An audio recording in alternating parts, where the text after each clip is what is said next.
আজকের ভিডিওতে আমরা শিখব কিছু কমন ইংলিশ ওয়ার্ডস এবং তাদের বেঙ্গলি মিনিং ও ইউজেস। এই ওয়ার্ডগুলো ডেইলি কনভারসেশন এবং ইংলিশ লার্নিংয়ের জন্য খুবই গুরুত্বপূর্ণ। অনেক সময় আমরা ইংলিশ বলতে গিয়ে ছোট ছোট শব্দগুলোর ব্যবহার ঠিকমতো বুঝতে পারি না। আজকের ভিডিওতে অনেক বেসিক ওয়ার্ডের অর্থ এবং সঠিক ব্যবহার ব্যাখ্যা করব উদাহরণ সহ। তাই ভিডিওটি শেষ পর্যন্ত দেখুন এবং আপনার ইংলিশ স্পিকিং স্কিলস বাড়ান।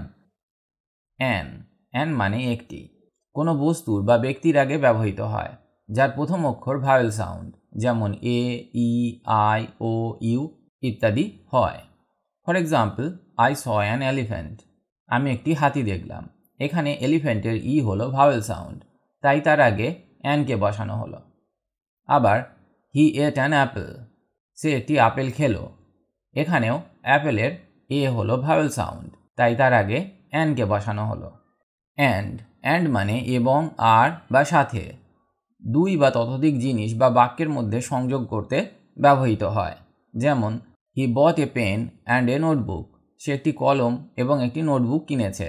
এখানে একটি কলম এবং একটি নোটবুক এই দুটোকে যুক্ত করতে অ্যান্ডকে ব্যবহার করা হয়েছে। আর একটা উদাহরণ দেখা যাক। I like tea and coffee, আমি চা এবং কফি পছন্দ করি। এখানে চা এবং কফিকে যুক্ত করতে অ্যান্ডকে ব্যবহার করা হয়েছে।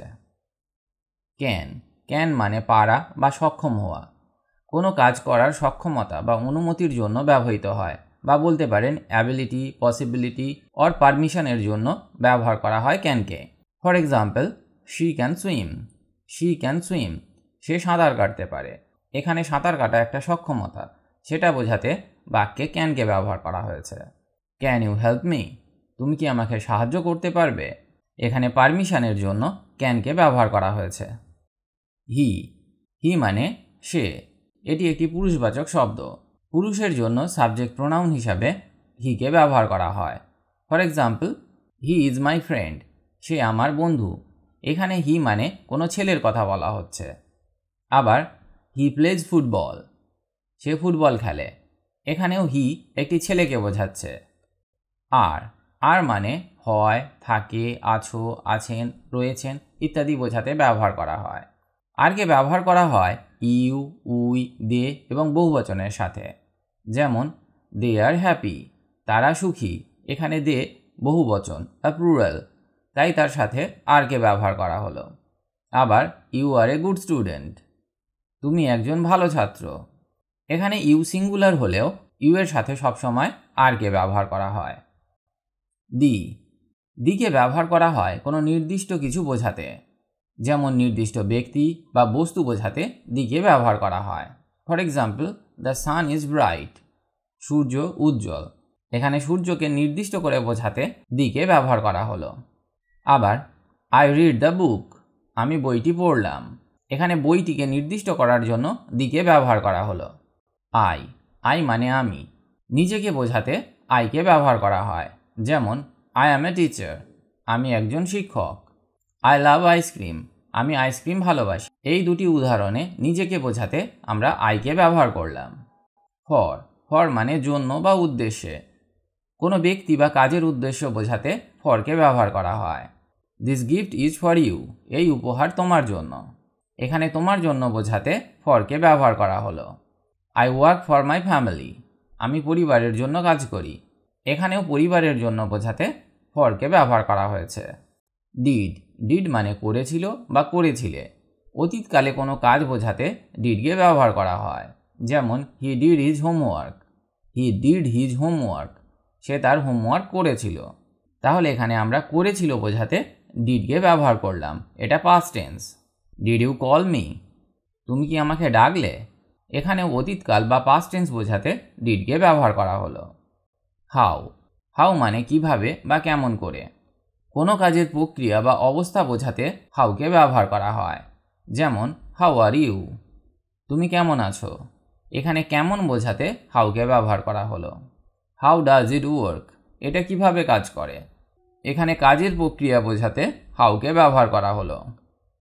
ইট মানে এটি বা এটা, প্রাণী বা বস্তুর জন্য ইটকে ব্যবহার করা হয়। যেমন ইট ইজ এ ক্যাট, এটি একটি বিড়াল। এখানে বিড়াল একটি প্রাণী, সেটা বোঝাতে আমরা ইটকে ব্যবহার করলাম। ইট ওয়াজ রেনিং, বৃষ্টি হচ্ছিল। ইজ মানে হয়, আছে বা থাকে। হি, সি, ইট এবং একবচন নামের সাথে ইজকে ব্যবহার করা হয়। For example, she is my sister, সে আমার বোন। একটু আগেই বলেছি সি এর সাথে ইজকে ব্যবহার করা হয়, তাছাড়া সি একবচন। দ্য বুক ইজ ইন্টারেস্টিং, বইটি আকর্ষণীয়। এখানে বুক একবচন, তাই তার সাথেও ইজকে ব্যবহার করতে হবে। ডু মানে করা, করো বা করি। সাধারণত বর্তমানকালে এবং প্রশ্ন করতে ডুকে ব্যবহার করা হয়। যেমন আই ডু মাই ওয়ার্ক, আমি আমার কাজ করি। এটা সিম্পল প্রেজেন্ট টেন্স। আবার ডু ইউ লাইক কফি, তুমি কি কফি পছন্দ করো? এটা ইন্টারোগেটিভ সেন্টেন্স বা প্রশ্ন, তাই এখানে আমরা ডুকে ব্যবহার করেছি যেহেতু এটি সিম্পল প্রেজেন্ট টেন্স। এ মানে একটি। কোনো একক বস্তু বোঝাতে একে ব্যবহার করা হয়। যেমন হি হ্যাজ এ কার, তার একটি গাড়ি আছে। এখানে একটি গাড়ি বলতে একে ব্যবহার করা হয়েছে। সি ইজ এ টিচার, সে একজন শিক্ষক। এখানেও একজন টিচার বোঝাতে একে ব্যবহার করা হয়েছে। অফ মানে এর মধ্যে বা সম্পর্কে। কোনো কিছুর মালিকানা বা অংশ বোঝাতে অফকে ব্যবহার করা হয়। যেমন এ কাপ অফ টি, এক কাপ চা। The colour of the sky is blue, আকাশের রং নীল। টু মানে দিকে, কাছে বা উদ্দেশ্যে, বা বলতে পারেন গতি, দিক বা উদ্দেশ্য বোঝাতে টুকে ব্যবহার করা হয়। আই গো টু স্কুল, আমি স্কুলে যাই। গিভ দিস টু মি, এটা আমাকে দাও।